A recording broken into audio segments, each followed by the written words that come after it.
I want to start out by, I guess, talking about your new mini album that's out, the Over the Hills and Far Away. I read on your webpage that this album has only been out now for a few weeks, and it's already been #1 in the Finnish charts and has gone gold, so congratulations. Well, thanks a lot. It's always an amazing feeling, yeah. Definitely. So perhaps you can start out by telling me about the reasoning behind this release and why you chose the song Over the Hills and Far Away by Gary Moore to cover. Alright, well, the deal was that since our two full-length albums, the gap is going to be 2 years, like between Wishmaster and the next album, we just wanted to give a little something in between for the fans. Since we didn't have the time to do a full-length album, we just decided to do a single release or an EP, however you call it. And another reason was that since we're touring all the time and doing a lot of shows, so we want to have some new songs for the set list as well. So this way we have some new songs that the audience knows. And why Gary Moore? Well, the simple reason is that it's just such a good song. The original version, I think it's one of the best songs or heavy songs ever made, and also it has a lot of nostalgic memories because it came out in '85, and that was the time when I started to listen to music, and this was one of the first songs that ever really hit me. Right. So it's also like a tribute to that moment. And you also re-recorded your, I believe, Astral Romance from your first album. Yeah, that's right. We just wanted to make a little special treat. Also, I read that Tony from Sonata Arctica made a guest appearance, or was supposed to make a guest appearance on this EP. Can you tell me what song he's on, or songs, and how it came about? Yeah, well, he's singing the male part in Astral Romance remake, which I sang in the original version. So he's doing that and also singing background vocals in the Over the Hills and Far Away. Cool. Yeah, I really like his voice. I think he's the best male heavy singer in Finland at the moment, so I really like to use him, and probably we'll use him also on our next album. Yeah, they're definitely one of the newer bands that's come out of there that have, really grabbed my ear as well. Really good band. Yeah. Regarding your new DVD, From Wishes to Eternity Live, will this be released here in North America? Because the version that is available now is in the European PAL format. So do you know of any plans to release that here for us in, I guess it's NTSC format we view over here, right? Yeah, as far as I've heard from the record label, it's going to be licensed to Canada very soon. Like in a couple of months or so. So it's going to be released in Canada, but not in the United States. Well, that's okay. I'm in Canada. Yeah, that's right. I don't know. Canada has always been easier for us and for the market. The States is very hard in every case, and in this case they don't want to license the DVD either, so there's nothing we can do about it. That's too bad. Will it come out on a different label or something, or a different distributor here? Or? Yeah, we do. All right, okay. A few questions regarding songwriting, and I know you do a fair bit of that for Nightwish, obviously. First of all, regarding lyrics, do you consider yourself a storyteller as far as lyrics go? Because after reading through your lyrics, it's evident that you are most likely a reader of fantasy novels. If so, can you tell me who your favorite writers might be, and who has influenced you for your writing? Yeah, exactly. Yeah, I'd like to consider myself as a storyteller and as a song maker. I don't consider myself as a poet or a musician or a whatever you composer, but just making songs and telling stories. That's the deal. With my lyrics, I don't want to preach anything or make a statement about politics or environment or telling people how to live their lives. That's just not the thing for me. I just want to express my own feelings and tell stories and create visions, new worlds. And this thing arises from my passion for fantasy. I really love to read fantasy books and watch movies and art also. My absolute favorite is Tolkien, but I also love David Eddings, and Margaret Weiss, the Dragonlance series, and also just plain old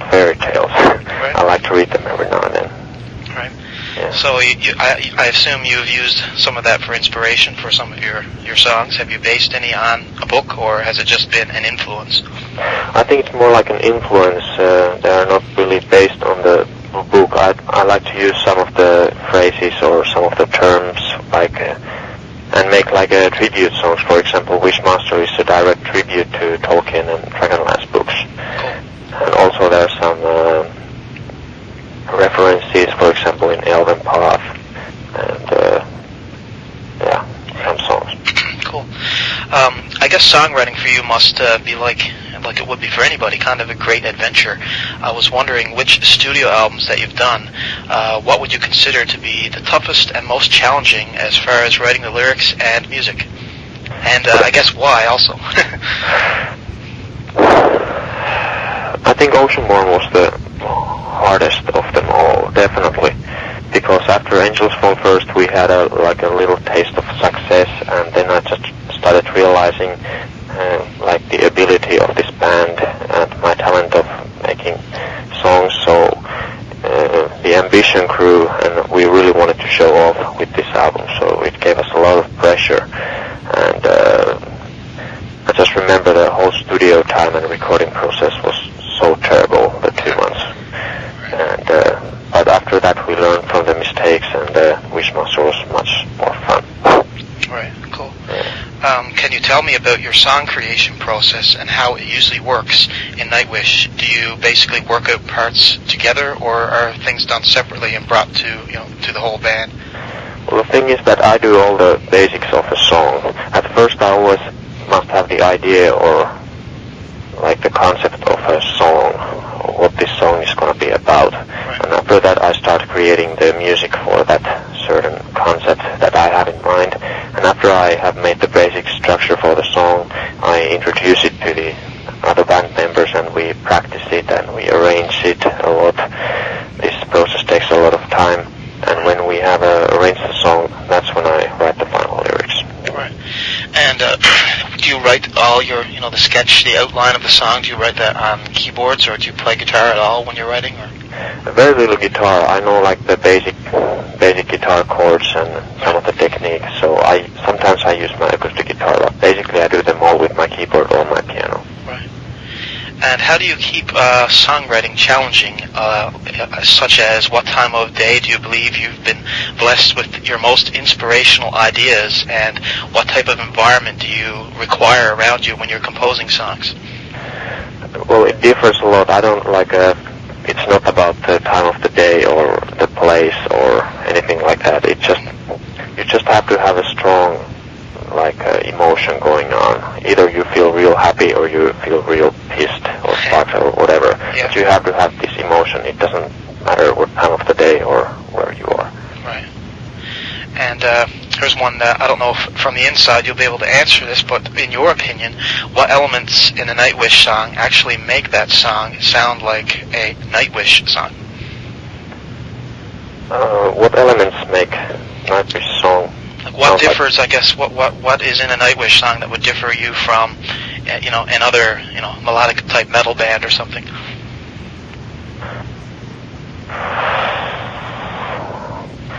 Well, of course, the first thing that pops into mind is Paria's voice, because it's something very unique. I don't think you have heard something like that as a lead vocalist in any band so far. No, definitely. Yeah, so that's, I think, the main part. But also the songs, I like to think of them as very, variable. Or, there are very many different elements and no song sounds like another. Right. So I'd like to think that as something unique as well. Right, okay. So can you tell me what Nightwish songs have a special meaning for you for some particular reason, and what that reason might be? Yeah, well, almost all the songs, more or less, are somehow related to my personal life or my experiences in life, so they are all kind of personal, but there are a couple of extra personal for me. I would say Gethsemane from the Oceanborn album, which tells like a true story from my own life, and the same thing goes for Beauty and the Beast from our first album, Angels Fall First. Cool. So I could mention those two. Okay. as your fans have surely noticed, each of your albums have gotten, I guess, somewhat more complex, catchier, more powerful in everything. Has your goal always been to maintain some kind of progression with each new release that you put out, or do you think someday you might reach a level where you just cannot go any further in terms of complexity and these types of things? No, absolutely, we want to make a process all the time. That's the deal. We never want to make two same kind of albums, so that's why I'm constantly looking for new ideas, right, like new instruments, new ways of making songs, but still trying to keep the original Nightwish sound, so that we won't be upsetting the fans and ourselves. We just want to keep on doing the music that we like to do. Right. Have you ever considered using a whole classical orchestra mixed with your music, or? Yeah, all the time. That's a classic question. Yeah, because I think it would fit our music perfectly to use much more real, like instruments and even choirs. Right. But it's always a matter of time, money, arrangements. So it's a little bit hard. But I think on our next album we're going to try something very big. So maybe some real instruments, right, string sections, some choirs maybe. But nothing's certain yet. What is your opinion on, say, a band like Rhapsody, who is pretty well known for, I guess, incorporating choirs and orchestras into their power metal sound, I guess?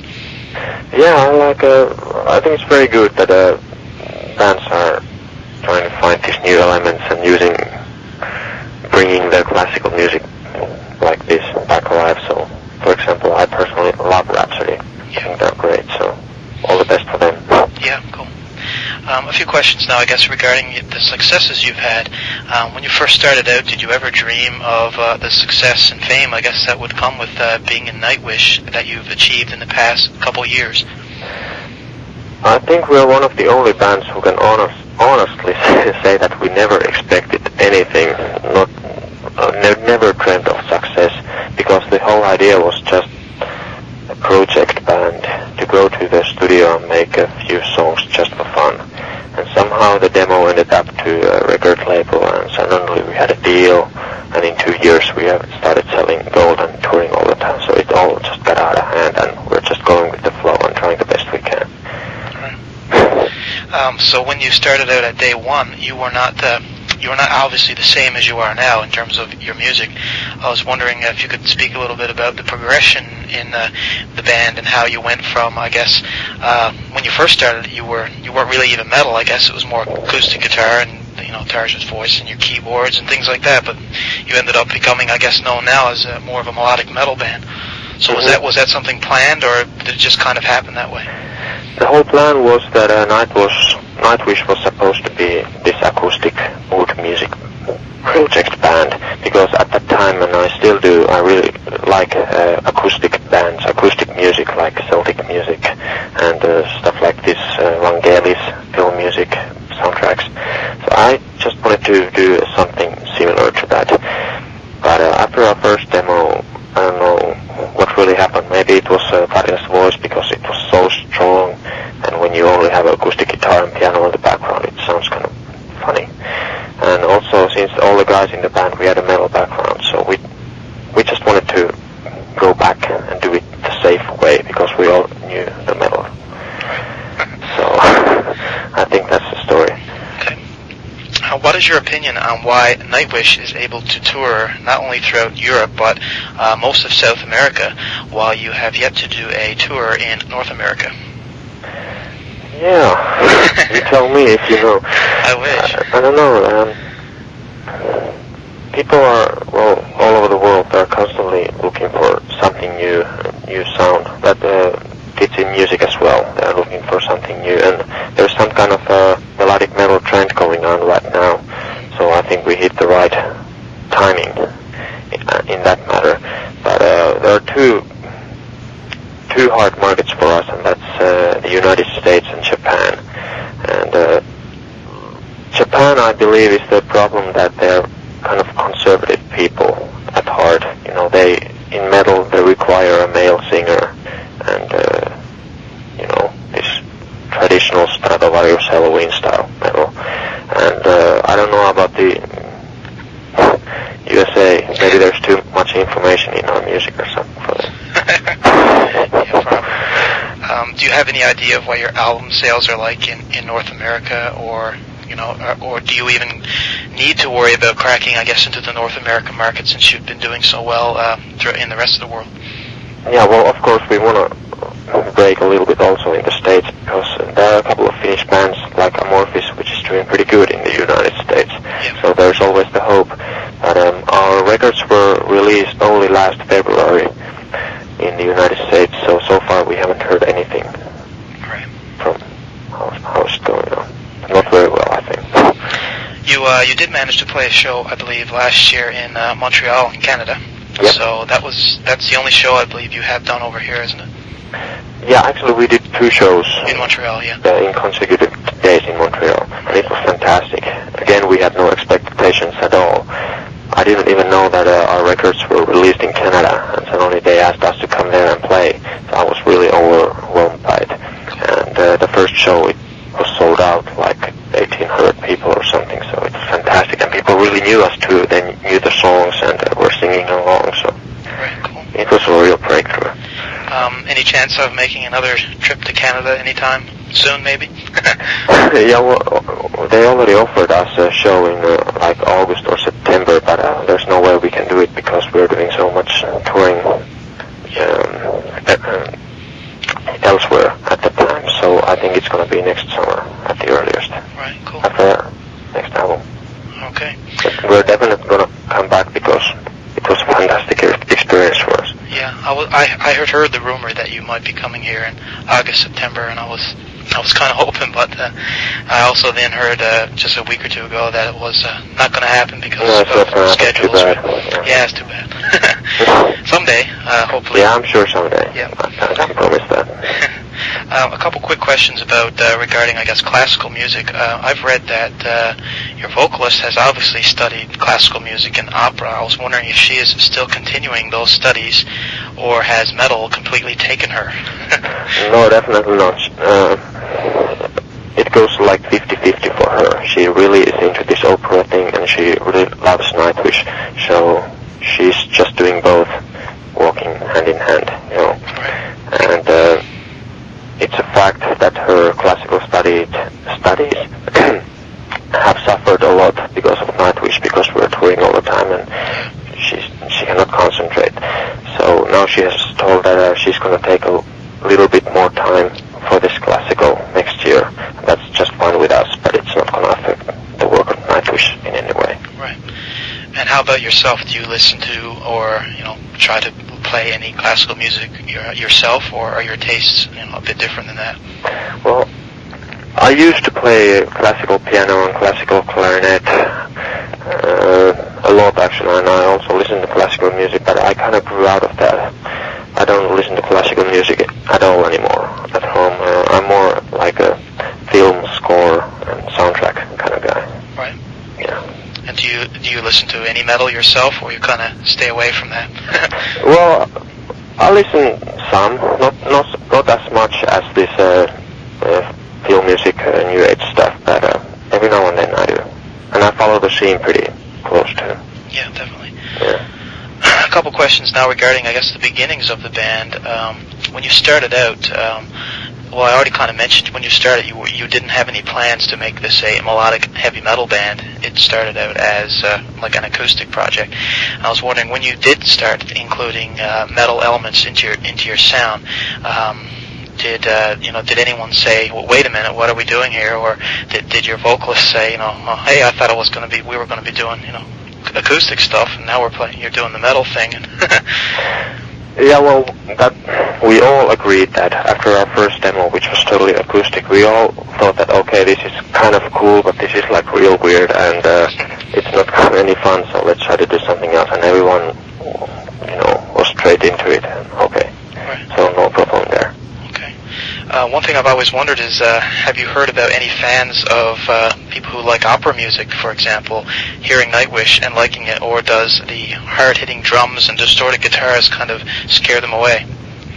Actually, we have, and that's a very nice thing. We have a lot of fans that are like over 40, even over 50, as amazing as it sounds. But I think it has to do with the vocal style and the fact that we have quite a few ballads. that the older people can relate to. So we have a lot of those fans who usually don't listen to metal at all, and then they come to us and, okay, you're kind of cool, and I'll actually listen to you now and then. Right. You can see them in the shows as well. Cool, very cool. Maybe it opens up some doors for them to check out some other melodic type metal bands too, right? Yeah, sure. I know that I've got my mother likes Nightwish now. Oh, right. And cool. she's not what I'd call a metalhead, but she likes it very much. So that's pretty cool. All right, cool. Well, she's the kind then that I was talking about. Yeah. So a little bit about the future now. What are your plans for Nightwish for the coming year? Well, right now, the next month and a half, we're still touring pretty hard. We are doing a lot of festivals here in Finland, and then we're going to Europe. There's Wacken Open Air in Germany, a festival in Hungary, and one in Switzerland and Austria. Then we have one festival show in South Korea. Wow. This is very interesting. Yeah, they're just flying us there just for one festival show and then back. That's kind of cool, though. And then also 2 shows in Russia. After that, we have a 2-week tour in Finland, and then a long break. Like, the break starts in the middle of September, and then we're entering the studio in January. So we have like 3 months' time to write all the songs and arrange them. And so it's not really a break, I guess. It's a... Well, not a break. Yeah, you're right. The break from doing shows. Touring, right. Yeah, after September, we're not doing any shows until next June. So have you had any time at all yet to start any writing for the next album? Yeah, I'm doing it all the time. Like every day that I'm not on tour or doing anything else, I'm doing songs. Yeah. It's so much fun because you're not in any hurry, you know. I know that I have the time until December, so it's just very relaxing, very fun to do the songs. Right.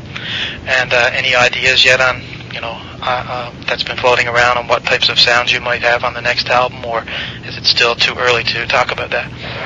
Well, I would say it's still too early, but I could say that it's going to be a little bit different. Like, I've become so passionate about film music and soundtracks, so I think that can be heard on the next album. Cool. Yeah. So you'll probably incorporate more different instruments, I assume, then maybe? Yeah, I hope so. Maybe a little bit more authentic sound. Right. Yeah. Any lyrical ideas yet, or do you usually do the music before you do the lyrics? Well, I always have the ideas, but the lyrics come after the music, so... Right. Yeah. Okay. You write all the lyrics yourself, do you, or...? Yeah, I do. No one else in the band has been into writing lyrics besides you, or...? No, they don't. They are, I guess they're satisfied with what I'm doing, so... Yeah, cool. So, that's, like I said, that's all the questions, and I don't know if I missed anything in terms of news that you would like me to pass along to people who read the interview, or did we cover pretty much all the news? I think we covered pretty much, so... Okay, good. Yeah. Well, thanks again, and all the best with your tour, and I look forward to seeing you someday here in Canada. All right, I hope so too. Okay. Thanks a lot, man. Thank you. Sure. Bye. Bye-bye. See ya.